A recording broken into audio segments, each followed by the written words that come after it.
Hi friends, welcome to Dr. Ram's Medical Coding Academy. இன்னைக்கு தான் வந்துட்டு முதல் session we are going to talk about NEET training. இது வந்து தமிழ்லயும் முழுக்க இருக்க போறதில்ல, அப்சல்யூட்டா இங்கிலீஷும் இருக்க போறதில்ல. ரெண்டும் சேர்ந்து தான் பேச வேண்டிய ஒரு கட்டாயம். ஏன்னு பார்த்தீங்கன்னா தமிழ் மீடிய பிள்ளைங்களுக்கும் இது உதவியாக இருக்கணும். At the same time should be also useful for people from English medium. ரெண்டு பேருக்குமே வந்துட்டு யூஸ்ஃபுல்லாக இருக்கணும் அந்த ஒரே எண்ணத்தில் தான் வந்துட்டு தமிழ்லையும் இங்கிலீஷ்லேயும் வந்து நான் போட்டுட்ருக்கேன். நீங்கள் புரிஞ்சுக்கோங்க, ஏன்னா நீட்டு நம்ம பார்க்கும்பொழுது கட்டாயமாக உங்களுக்கு நீங்கள் தமிழ் மீடியத்தில் படிக்கிற பிள்ளைகளாக இருந்தாலும் கூட ஆங்கிலம் வந்துட்டு உங்களுக்கு ஒரு சப்ஜெக்ட் கட்டாயமாக இருக்கணும். அப்படி இருந்தால் தான் நீங்கள் வந்துட்டு இந்த தேர்வுக்கு அப்பியர் ஆக முடியும். அதனால English and Tamil technical words நம்ம வரும்பொழுது நான் முடிஞ்ச அளவு தமிழ் சொல்ல நான் வந்து முயற்சி செய்கிறேன். அப்படி இல்லாத போது ஏன்னா நிறைய வேர்ட்ஸ் நானும் அந்த எக்ஸாம் பேப்பர் மாடல்ஸ் பார்க்கும்பொழுது நிறைய இங்கிலீஷ் டேர்ம்ஸ் அங்கே இருந்துச்சு. அதனால it is good that you also know about these English terms as well. This is a very first session about NEET from Dr. Ram's Medical Coding Academy. நம்ம academy மூலமா மருத்துவத்துறை சம்பந்தப்பட்ட எந்த விதமான ஒரு எஜுகேஷனாக இருந்தாலும் முடிந்த அளவில் we make no stone unturned in providing the right education. அந்த அடிப்படையில் நம்ம பிள்ளைங்களுக்கு especially people who live in Tamil Nadu, it should be very useful for them. அதனால இன்னையிலிருந்து ஒரு about NEET, let me talk about it. அதுக்கப்புறமா வந்துட்டு நீட்டோட scope என்ன மாதிரி exams, then we'll go on to the training. ஒவ்வொரு சப்ஜெக்ட்ஸோட ட்ரைனிங் எப்படி இருக்கும். வாங்க இப்போ நம்ம வந்து நம்மளுடைய யூடியூப் செஷனுக்கு நம்ம போயிடலாம். What is NEET first of all? NEET is National Eligibility Cum Entrance Test. National, அப்போ ஒவ்வொரு வார்த்தையும் நீங்கள் புரிஞ்சுக்கோங்க. It is national eligibility cum entrance test. So it is conducted all over the country. National, all over India. தமிழ்ல நீங்க சொல்லணும்னு பார்த்தீங்கன்னா தேசிய தகுதி மற்றும் நுழைவுத் தேர்வு.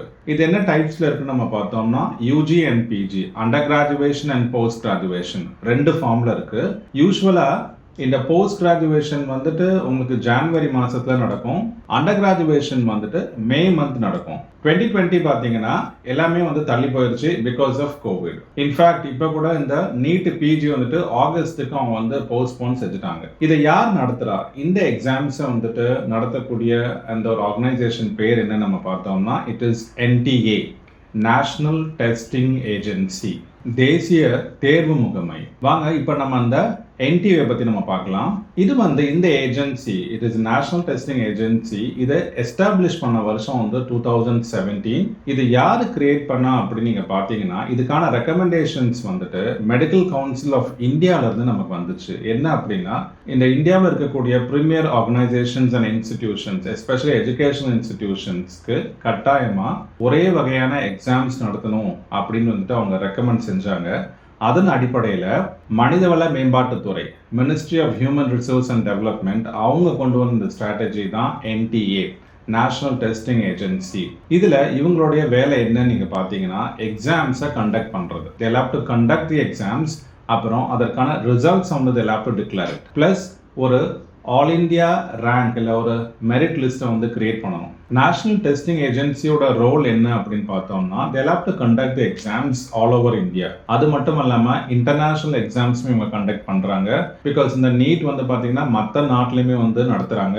You should also understand, NEET மூலமாக நீங்கள் எழுதினாதான் நீங்கள் வெளிநாட்டில் கூட நீங்கள் வந்து MBBS, BDS போன்ற மெடிக்கல் ஒரு டென்டல் கோர்சஸ் நீங்கள் படிக்க முடியும். ஒருவேளை நீங்கள் ரஷ்யாவுக்கு படிக்க போறீங்க, இல்லை உக்ரைனுக்கு படிக்க போறீங்க, இல்லை பிலிப்பைன்ஸ் படிக்க போறீங்க, இல்லை கனடா போறீங்கன்னா கூட you should have appeared in NEET. இப்போ இவங்க என்ன செய்வாங்கன்னு பார்த்தோம்னா ஒரு ஆல் இந்தியா ரேங்க் அல்லது ஆல் இந்தியா ரேங்க் மெரிட் லிஸ்ட்டை வந்து இவங்க கிரியேட் பண்ணிட்டு and they'll have to submit to the Director General of Health Services. இந்த Director General, he is within this Ministry of Health and Family Welfare. அதாவது சுகாதாரத்துறை அமைச்சகத்தில் இருக்கக்கூடிய அந்த தலைமை இயக்குனர் கிட்ட வந்துட்டு இந்த national testing agencies they'll have to submit the results and the all India rank list. இதற்கு அப்புறமா ஒரு ப்ராசஸ் நடக்கும், நம்ம கவுன்சிலிங் ப்ராசஸ். இந்த கவுன்சிலிங் ப்ராசஸ் வந்துட்டு it is both central and state level. நம்ம பார்த்திருக்கோம் பலவிதமான போராட்டங்கள். நிறைய ஸ்டேட்ஸ் வந்துட்டு இந்த நீட்டை இம்ப்ளிமெண்ட் செய்யும் போது they did not accept. ஏன் அக்செப்ட் பண்ணல பாத்தீங்கன்னா ஸ்டேட் கவர்மெண்ட்ஸ் கிட்ட நிறைய மெடிக்கல் காலேஜஸ் இருக்கு.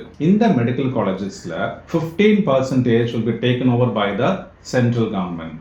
அதுதான் அந்த பிரச்சனை. இப்போ 100 சீட்ஸ் இருக்கு ஒரு காலேஜில் அப்படின்னு பார்த்தீங்கன்னா அதில் 15 சீட்ஸ் வந்துட்டு சென்ட்ரல் கவர்மெண்ட்டுக்கு போயிடும். ஒரு வழியில் நீங்கள் பார்த்தீங்கன்னா it is phone for the students. ஏன்னா ஒருவேளை அவங்க சென்னையில் தமிழ்நாட்டில் படிக்கிற பிள்ளைங்களுக்கு இங்கே கிடைக்கல அப்படின்னா இந்தியாவில் இருக்கக்கூடிய மற்ற ஸ்டேட்ஸ் அண்ட் யூனியன் டெரிட்டரிஸ் எல்லாத்துலேயும் வந்துட்டு நீங்கள் அந்த 15% நீங்கள் வந்துட்டு அலோகேட் ஆகலாம். So there is higher possibility of you getting the seat. ஏன்னா சென்னைக்குள்ள இல்லை தமிழ்நாடுக்குள்ள மட்டும் பார்த்தீங்கன்னா வெரி லிமிடெட் சீட்ஸ் தான் இருக்கும், ஒரு 1000 இல்லை 1500 சீட்ஸ். ஆனால் இந்திய அளவில் நீங்கள் பார்க்கும்போது கிட்டத்தட்ட லட்சக்கணக்கான சீட்ஸ் இருக்கு. எம்பிபிஎஸ் அண்ட் பிடிஎஸ் நம்ம பார்க்கும்போது மட்டும். இது போக நமக்கு ஆயுஷ் கோர்சஸ் இருக்கு. அதனால நீங்க ஒரு நல்ல ரேங்க் எடுத்தீங்கன்னா கட்டாயமா you can be placed in a government institute. அது எந்த ஸ்டேட்டா வேணா இருக்கலாம். இப்போ நம்ம இங்க பார்க்கும் பொழுது இவங்க இந்த மெரிட் லிஸ்ட்டை தயார் பண்ணிட்டு இதுக்கப்புறம் கொடுக்கறதோட இவங்களுடைய டாஸ்க் முடிஞ்சு போயிடும். நெக்ஸ்ட் நம்ம வந்து பார்ப்போம் இந்த எக்ஸாம் ஃபீச்சர்ஸ் எப்படி இருக்கும்னுட்டு. இது வந்து it is a national level exam, ஒரு ஸ்டேட் லெவல் இல்லை, it is a national level exam. இப்போ இந்த நேஷனல் லெவல் எக்ஸாம்ஸ் நம்ம பார்க்கும்போது எஸ்பெஷலி மெடிசன் அண்ட் பேராமெடிசன் உள்ள வரதுக்கு முதல்ல நமக்கு வந்துட்டு எய்ம்ஸ்க்கு தனியாக ஒரு எக்ஸாம்ஸ் இருந்தது, ஜிப்மருக்கு தனியாக ஒரு எக்ஸாம்ஸ் இருந்தது, அண்ட் தென் இந்த டெல்லி யூனிவர்சிட்டி இல்லை ஜவஹர்லால் நேரு யூனிவர்சிட்டி, இப்படி ஒவ்வொரு இன்ஸ்டிடியூட்ஸ்க்கும், அதுவும் இல்லாமல் like armed forces medical college, AFMC Pune, இவங்க ஒவ்வொரு ஆர்கனைசேஷன்ஸும் இவங்க தனித்தனியாக ஒரு எக்ஸாம்ஸ் நடத்திட்டு இருந்தாங்க. All India pre medical test, AIPMT நம்ம சொல்ல வருவோம். இப்போ என்ன ஆயிடுச்சு பார்த்தீங்கன்னா எல்லா ஹாஸ்பிட்டல்ஸில் எல்லா மெடிக்கல் காலேஜஸ்க்குமே வந்துட்டு ஒரே விதமான என்ட்ரி தான். நீங்கள் நீட்டுக்கு அப்பியர் ஆனால் போதும், நீங்க தனித்தனியா வேற எந்த விதமான எக்ஸாம்ஸ்க்கும் நீங்க அப்பியர் ஆக தேவையில்லை. இப்போ நீங்க நீட் நல்ல ரேங்க் வாங்கினாலே you can be allocated in AIIMS college. அது டெல்லியாவா இருக்கலாம், இல்லை புவனேஸ்வரா இருக்கலாம், இல்லை வேற எங்கெல்லாம் இந்த எய்ம்ஸ் ஹாஸ்பிட்டல்ஸ் இருக்கும் அங்கே எல்லாமே you can get a seat. Next இதுக்கான சென்டர்ஸ் வந்துட்டு ஆல் ஓவர் இந்தியா இருக்கு. இந்த எக்ஸாம் நம்ம எப்படின்னு பார்த்தோம்னா it is like an offline test. முன்னாடி ஜிப்மருக்குலாம் நம்ம பார்க்கும் பொழுது இல்லை எய்ம்ஸ் நம்ம பார்க்கும் பொழுது like we had online test. இப்போ அப்படி இல்லை, எல்லாமே ஆஃப்லைன் டெஸ்ட் தான். பேப்பர் அண்ட் பென்சில், அதாவது will be given this OMR sheet, questions நீங்கள் படிக்கணும், புக்லெட்ஸ் கொடுத்துருவாங்க. அந்த புக்லெட்ஸில் இருக்கக்கூடிய அந்த கொஸ்டின்ஸை வந்துட்டு நீங்கள் ஷேட் பண்ணணும், அவ்வளோதான். அந்த OMR ஷீட்டில் நீங்கள் ப்ராப்பராக ஷேட் பண்ணிட்டு நீங்கள் அந்த பேப்பரை வந்துட்டு நீங்கள் கொடுத்துட வேண்டியதுதான். This is how. இது எல்லாமே உங்களுக்கு கம்ப்யூட்டரைஸ்டு டெஸ்டிங், மெஷின் தான் கரெக்ஷன் எல்லாமே உங்களுக்கு செய்ய போகுது. ஸோ மேனுவலுக்கான சான்சஸ் இல்லை. இந்த டெஸ்டிங் வந்துட்டு இப்போதைக்கு பார்த்தீங்கன்னா வருஷத்துக்கு ஒரு முறை தான் பீரியாடிக்கலாக இருக்கு. Periodicity is just 1 year.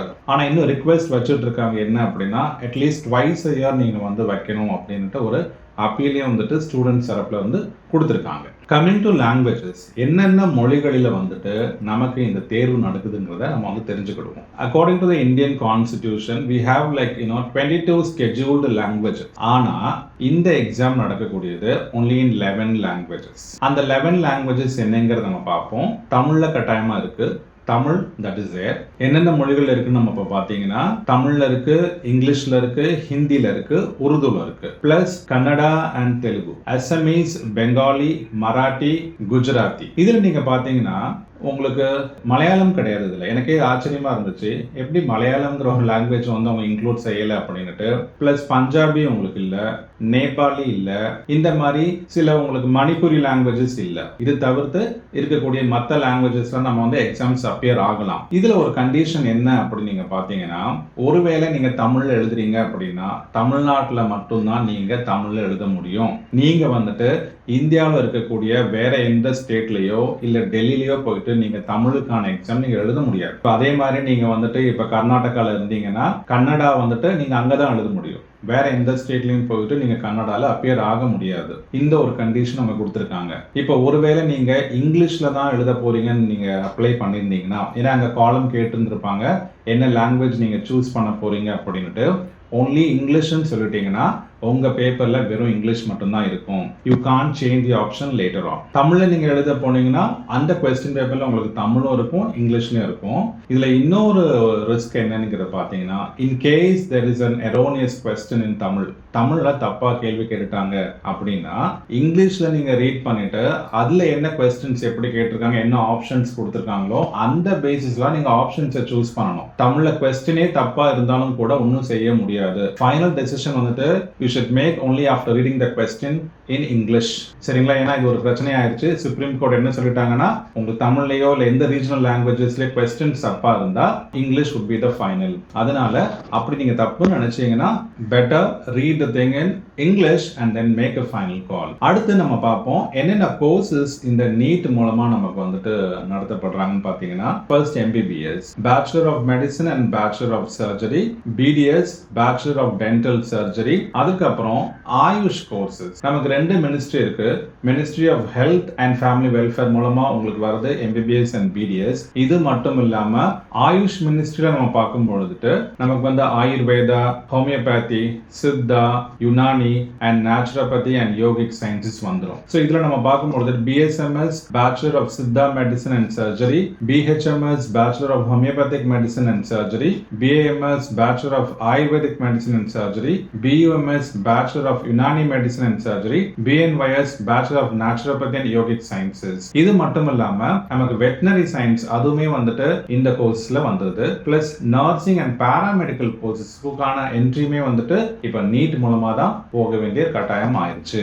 இந்த எக்ஸாம்ஸ் நடக்கும்பொழுது உங்களுக்கு முக்கியமா நிறைய வெப்சைட்ஸ் உங்களுக்கு தெரிய வேண்டியதா இருக்கும். ஏன்னா கான்ஸ்டன்ட் சேஞ்சஸ், எக்ஸாம் பத்தின இந்த போஸ்ட்போன்மெண்ட் இல்ல எப்ப எக்ஸாம் டைமிங் இதுக்கான எல்லாமே உங்களுக்கு தெரியணும். அதற்காக NTA ஓட வெப்சைட் வந்துட்டு ntaneet.nic.in கட்டாயமா நீங்க அங்கதான் போயிட்டு உங்க ஹால் டிக்கெட்டை பெறுவது பிளஸ் வந்துட்டு பேமெண்ட் கட்டுறது த்ரூ கிரெடிட் கார்டு அது எல்லாமே வந்துட்டு நீங்க அங்கதான் போய் செய்யணும். அப்ளிகேஷன் ஃபார்ம் ஃபில் பண்றது எல்லாமே அந்த வெப்சைட்ல தான். அதனால தயவு செஞ்சு அந்த வெப்சைட் கொஞ்சம் கேர்ஃபுல்லா நீங்க பாத்துக்கோங்க. பிளஸ் MBBS அண்ட் மெடிசனுக்கு இருந்தீங்கன்னா அந்த ministry of health and family வெல்ஃபேர்க்கான அந்த வெப்சைட் பிளஸ் ஆயுஷ் அட்மிஷனுக்கு ayush.government.in இதுல போயிட்டு நம்ம கான்ஸ்டன்ட் அந்த சேஞ்சஸ் நம்ம போய் பாத்துக்கிடலாம். என்னென்ன சப்ஜெக்ட்ஸ் வரப்போகுது இப்ப நம்ம பாத்தீங்கன்னா கட்டாயமா பயாலஜி இருக்கு. ஏன்னா that's a backbone of this NEET exams. Biology இதுல பாட்னி அண்ட் ஜுவாலஜி தாவரவியலும் விலங்கியலும் உங்களுக்கு வந்துருது. மேக்ஸிமம் பாத்தீங்கன்னா 90 questions உங்களுக்கு இதுல வரும். 360 மார்க்ஸ் உங்களுக்கு இதுல கிடைக்க போகுது. பிசிக்ஸ் அண்ட் கெமிஸ்ட்ரியில 45 each. So that would also fetch like 180. அப்ப டோட்டலா நம்ம பார்க்கும் பொழுது 180 questions that would equate to 720 marks. இந்த 720 மார்க்ல தான் உங்களுக்கு கட் ஆஃப் மார்க் வந்துட்டு ஆஃப்டர் அந்த NTA வந்துட்டு டிஸ்க்ளோஸ் பண்ணுவாங்க ஆஃப்டர் தி எக்ஸாம். இந்த எக்ஸாம் டீடைல்ஸ் நம்ம பார்க்கும் பொழுது it is a 3-hour exam, 180 minutes. அப்போ 180 minutesல you will have to appear for like 180 questions. அப்போ ஒவ்வொரு क्वेश्चनக்குமே you have just got like 1 minute. நல்லா புரிஞ்சுக்கோங்க.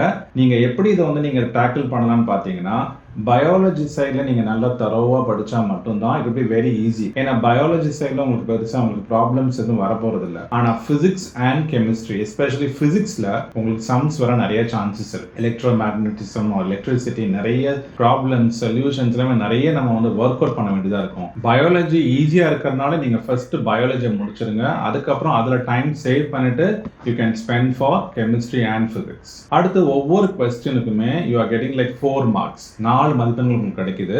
இன்னொரு hallmark of this exam is that is negative marking. அதாவது நீங்க தப்பான ஒரு ஆப்ஷனை சூஸ் பண்ணீங்கன்னா உங்களுக்கு -1 மார்க். சரிங்களா? ஒருவேளை நீங்க அந்த क्वेश्चனை ஆன்சர் பண்ணல அப்போ உங்களுக்கு 0 மார்க். நீங்க அந்த क्वेश्चனை ஆன்சர் பண்ணலாம் 0 மார்க். தப்பான ஒரு என்ட்ரியா இருந்தானா உங்களுக்கு வந்துட்டு -1. என்னோட ஒரு அட்வைஸ் என்னவா இருக்குன்னா, உங்களுக்கு கான்ஃபிடென்ட்டே இல்லை, இது எனக்கு தெரியவே இல்லை, எப்படி யோசிச்சாலும் எனக்கு வரலன்னு நினைச்சீங்கன்னா நீங்க பெஸ்ட் நீங்க வந்துட்டு அதை வந்துட்டு இக்னோர் செஞ்சிடலாம். ஏன்னு பாத்தீங்கன்னா இந்த 4 மார்க் 5 மார்க்ல கிட்டத்தட்ட ஆயிரக்கணக்கான ரேங்க்ஸ் நீங்க பின்னாடி வரக்கூடிய வாய்ப்புகள் இருக்கு. ஓகே, சோ நெகட்டிவ் மார்க்கிங் இருக்கு. தப்பான ஆப்ஷனை சூஸ் பண்ணீங்கன்னா உங்களுக்கு -1 மார்க் உங்களுக்கு வந்துடும். இதுக்கான எலிஜிபிலிட்டி தகுதி என்ன அப்படின்னு பாத்தீங்கன்னா, minimum qualification should be like class 12 or equivalent. 12ஆம் வகுப்பு நீங்க முடிச்சிருக்கணும். என்னென்ன சப்ஜெக்ட்ஸ்ல நீங்க வந்து தேர்வு பெற்றிருக்கணும் அப்படின்னு பாத்தீங்கன்னா, எக்ஸாம் வந்துட்டு பயாலஜி, பிசிக்ஸ், கெமிஸ்ட்ரி தான் டெஸ்ட் பண்ண போறாங்க. ஆனா இங்கிலீஷ் வந்து கட்டாயமா உங்களுக்கு தேவை. இங்கிலீஷ்ல நீங்க வந்து ஒரு சப்ஜெக்டா நீங்க வந்து தேர்ச்சி பெற்றிருக்கணும். பிளஸ் பயோடெக்னாலஜி கூட ஒரு ஆப்ஷன்ல வச்சிருக்காங்க. நீங்க பயோடெக்னாலஜி முடிச்ச ஒரு ஸ்டூடெண்டா இருந்தா கூட கட்டாயமா நீங்க இந்த எக்ஸாம்ஸ்க்கு யூ ஆர் குவாலிஃபைடு. குறைந்தபட்ச வயது மினிமம் ஏஜ் என்னன்னா 17 years. 17 வயது உங்களுக்கு நிரம்பி இருக்கணும். எப்போ நிரம்பி இருக்கணும் பாத்தீங்கன்னா, they have kept a cut off date like December 31st. அதாவது நீங்க இந்த வருஷம் எக்ஸாம் எழுத போறீங்க அப்படின்னா இந்த வருஷம் டிசம்பர் 31க்குள்ள நீங்கள் 17 இயர்ஸ் கம்ப்ளீட் பண்ணியிருக்கணும். அப்பர் ஏஜ் லிமிட்டுங்கிறது இதுவரை எதுவுமே இல்லை. ஃபர்ஸ்ட் வந்து ஒரு 25 இயர்ஸ்னு வச்சுருந்தாங்க. ஆனால் அது கோர்ட்டில் வந்துட்டு சில still the case under pending there. அதனால as of now there is no upper age limit. நீங்கள் எத்தனை முறை வேணால் எழுதலாம், எத்தனை வயசு வேணால் எழுதலாம் as of now. I hope this session would have been very helpful. உங்களுக்கு உதவியாக இருந்திருக்கும் நான் நம்புகிறேன். அடுத்த செஷனில் இதற்கான சிலபஸ் என்ன, ப்ளஸ் எப்படி நம்ம இந்த ஃபீஸ் எல்லாம் நம்ம பே பண்ணணும், இதுக்கான டீட்டெயில்ஸை பற்றி நான் உங்களுக்கு பேசுகிறேன். கட்டாயமாக அப்டேட்ஸ் நான் கான்ஸ்டன்ட்டாக நான் கொடுத்துட்டே இருக்கிறேன். அட்லீஸ்ட் அடுத்த வருஷம் எழுத போகக்கூடிய அந்த பிள்ளைங்களுக்கு ரொம்ப உதவியாக இருக்கும். அதனால கட்டாயமாக உங்களுடைய நண்பர்கள், உங்கள் வீட்டில் இருக்க படிக்கிற சின்ன பிள்ளைங்க, especially from 9th standard onwards நீங்கள் பார்க்க சொல்லுங்க, தப்பே இல்லை. It is better we start early. நல்ல இன்ஃபர்மேஷன், யூஸ்ஃபுல்லான இன்ஃபர்மேஷனாக இருக்கும். கட்டாயமாக உங்கள் வீட்டில் ஒரு மருத்துவர் கட்டாயமாக ஆகணும்.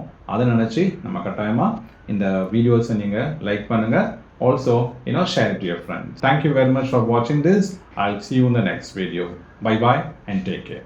You can contact us at 805 60 855 96 99 62 79 1072.